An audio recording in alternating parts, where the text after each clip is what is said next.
Next 5.5 में क्या है क्या हमने ये डिस्कस कर लिया है क्या? कौन सी थियरी?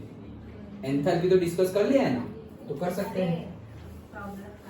हाँ मतलब हाँ प्रॉब्लम बाकी है इसमें, तो मतलब थियरी कुछ है। ओके चलो, सो 5.5 में क्या बोल रहे हैं देखो, if water vapour is assumed to be a perfect gas, मतलब वाटर की वेपर जो होगी, पानी को जब उबाल देंगे हम और फिर जो वेपर बनेगी उसको क्या एज्यूम कर रहे हैं हम? Perfect gas. परफेक्ट गैस है, ठीक है, तो आइडियल गैस इक्वेशन हम लगा सकते हैं। कौन सा से कौन सा? Correct, okay, PV is equals to NRT ideal gas equation अगर हमें लगाना हो तो हम लगा सकते हैं, क्योंकि हमें परफेक्ट गैस गिवन है। Okay, molar enthalpy change for a vaporisation of 1 mole of water at 1 bar and 100 degree Celsius is 41 kilo joule per mole. मतलब कि मोलर एंथैल्पी चेंज, देखो एंथैल्पी चेंज मतलब कांस्टेंट प्रेशर पे हो रही होगी, internal energy change constant volume पे, और एंथैल्पी चेंज कांस्टेंट प्रेशर पे। तो ये ऑलरेडी गिवन है। क्या गिवन है? फिर से पढ़ रहा हूं, मोलर एंथैल्पी चेंज मतलब delta H for vaporisation of 1 mole of water at 1 bar and 100 degree Celsius, मतलब कि टेम्परेचर गिवन है तुम्हें 100 degree Celsius, that is equals to कितना केल्विन? जल्दी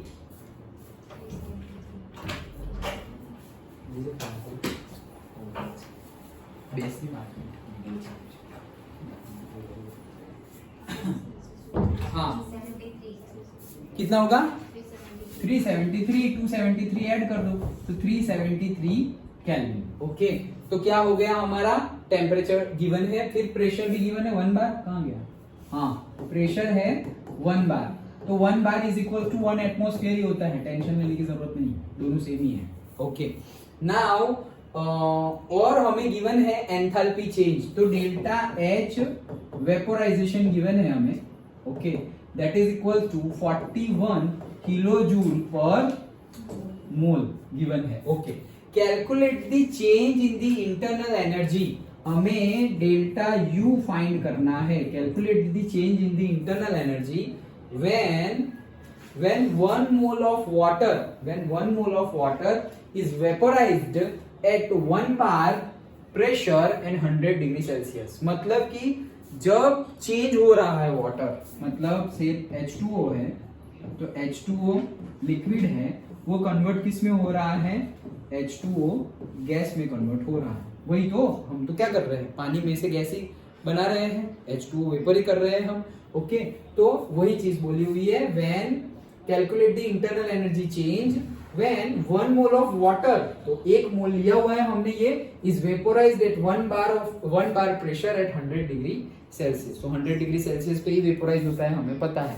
तब डेल्टा यू कितना होगा वो पूछा है, डेल्टा यू कितना होगा, that we have asked. Okay, तो हमें वो ढूंढना है। तो सबसे पहले तो देखो डेल्टा एच जो है हमारा, उसका हमने फॉर्मूला देखा था, याद हो तो डेल्टा एच का फॉर्मूला, जब हमने क्या बोला, कांस्टेंट वॉल्यूम पर हो तो डेल्टा यू, कांस्टेंट प्रेशर पे हो तो डेल्टा एच, लेकिन फिर दोनों हो तो हमने एक फॉर्मूला देखा था, delta H is equal to delta U plus P delta V, ये फॉर्मूला तो था ही। और यहाँ जो डेल्टा पीवी लिखा था, वो डेल्टा पीवी को हमने आइडियल गैस इक्वेशन से निकाला था, याद हो तो थियरी में। इसको हमने ऐसे लिखा था, कैसे लिखा था, वैसे लिख दूं जैसे लिखा था, हमने ऐसे लिखा था डेल्टा पीवी। ओके, और फिर इसको हमने लिखा था डेल्टा यू, और ये हो गया एनआरटी। ओके, तो एन आर और से टी, और फिर उसको हमने डेल्टा टी लिखा था, याद है ना, एन आर डेल्टा टी ऐसे लिखा था, याद है पक्का? ओके, सो ये तो हमने कब लिखा था, ये कब किया था, ये जो Cp minus Cv is equal to R वाला डिराइव किया था, तब हमने ऐसा यूज किया था। अदरवाइज तुम इसको ऐसा ना यूज करना हो तो हम ऐसा भी लिख सकते हैं, क्या nRT ही लिखना है तो हम से RT और डेल्टा एन भी लिख सकते हैं, गैसियस, याद आया, डेल्टा एन गैसियस। फिर हमने बोला था कि गैस हो उसके मोल्स हमें माइनस करने हैं, डन। ओके, तो देखो यहां पर डेल्टा एन जी निकालते हैं, सो से delta n g that is equals to delta n product minus delta n reactant. Product में कितने हैं गैस के 1 ही है, कुछ है ही नहीं आगे। और रिएक्टेंट में तो गैस है ही नहीं, रिएक्टेंट में तो गैस है ही नहीं, लिक्विड है। तो क्या हो गया, प्रोडक्ट का 1 रिएक्टेंट का 0, that is equals to 1। Done. Okay, तो वो वैल्यू यहां पुट कर दो। सो डेल्टा एच की वैल्यू भी हमें पता है। ओके, सो ये वैल्यू भी अगर हमें लिखना हो तो लिख सकते हैं 41 किलो जूल पर मोल, और 1 मोल ही है तो डायरेक्टली तुम लिख सकते हो ये किलो जूल में है। हाँ, ये किस में है, किलो जूल में। कन्वर्ट करना हो तो कर लो, और ना करना हो तो फिर 10⁻³ कर दो। किलो जूल को मैंने जूल में कन्वर्ट कर दिया है। डन, किलो जूल को जूल में कन्वर्ट कर दिया है। यहाँ पे डेल्टा यू है, प्लस आर की वैल्यू जूल में 8.314, और से 8.314 लिख दो ना, जो भी हो। टेम्परेचर 373, और डेल्टा एन जी कितना आ गया 1। तो इस ये जूल में है ना, हाँ ये जूल में है, तो ये पूरी की पूरी वैल्यू इसमें से माइनस करनी है। Delta U is equals to 41,000 minus ये वैल्यू। ओके, कितनी 8.314 into 373। Okay, the answer you will get 37.907 directly. Okay sir, ये लिक्विड और गैस मतलब जो आपने बोला कि नंबर ऑफ मोल्स जो देखना है, तो अलग स्टेट में होंगे तो नहीं देखना, सिर्फ गैस ही लेना है। सॉलिड लिक्विड को इग्नोर मारो, सिर्फ गैस। प्रोडक्ट में कितने गैस है और रिएक्टेंट में कितने गैस है, वैसे उससे डेल्टा एन फाइंड करना है। अंडरस्टूड? ओके, थियरी में देखा था ना हमने, जैसे मीथेन को बर्न किया था तो CH4 प्लस O2, फिर वहां CO2 और H2O कुछ बन गया, तो H2O लिक्विड बना है तो उसका हम नहीं गिनेंगे।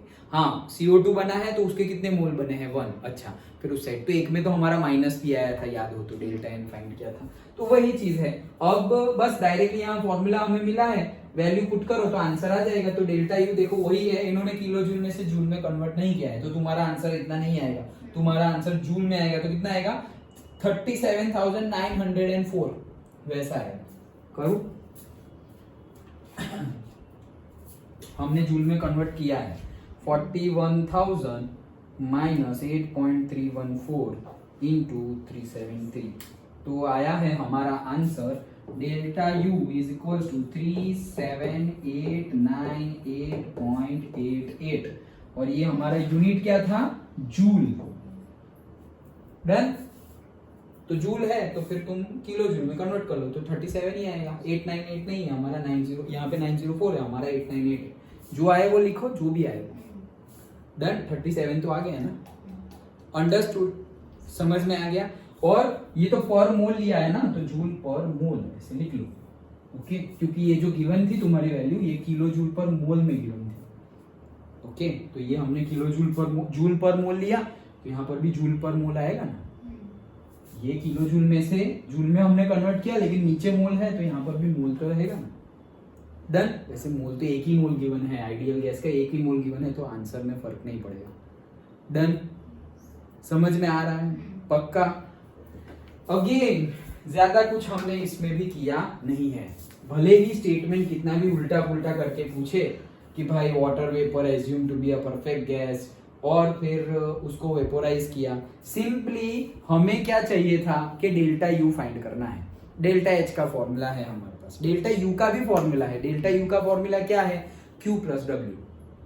लेकिन यहाँ पर हीट इंटरेक्शंस के बारे में कुछ भी बताया गया नहीं है, यहाँ पे वर्क इंटरेक्शंस के बारे में भी कुछ भी बताया गया नहीं है। तो हम फर्स्ट लॉ का इक्वेशन ले लेंगे, delta U is equal to Q plus W, हमें कुछ मिलेगा ही नहीं। तो फिर कोई दूसरा ऐसा इक्वेशन जिसमें डेल्टा यू आ रहा हो, तो डेल्टा एच का इक्वेशन है जिसमें डेल्टा यू आ रहा है। So delta H is equal to delta U plus P delta V. तो पी डेल्टा वी को हम डेल्टा एन आर टी के फॉर्म में लिख सकते हैं, तो वो हमने लिख दिया। ओके, वो तो हमने पहले ही थियरी में देखा था। तो दिस इज आवर इक्वेशन। अब ये जो डेल्टा एन है, वो डेल्टा एन को ही, ये आइडियल गैस इक्वेशन से ही लिखा है हमने, और डेल्टा एन को हमने अलग से फाइंड कर लिया, डेल्टा एन गैसियस। कैसे? ये इक्वेशन से। ये इक्वेशन ड्रॉ कर लिख कर बताना, यहाँ लिक्विड था, यहाँ गैसियस था। ओके, तो बस वो लिख दिया एंड सारी वैल्यू पुट कर दी। ये वैल्यू याद रह जाए कि भाई जूल में हो तो 8.314 और एटमॉस्फेयर लीटर वाली रखनी हो तो 0.0826। डन। ओके, जो लास्ट न्यूमेरिकल में हमने यूज की थी, तो डेल्टा यू मिल गया। सिर्फ वैल्यू ही पुट की है और कुछ भी किया नहीं है। अंडरस्टूड? आया समझ में? पक्का? कोई डाउट? ओके।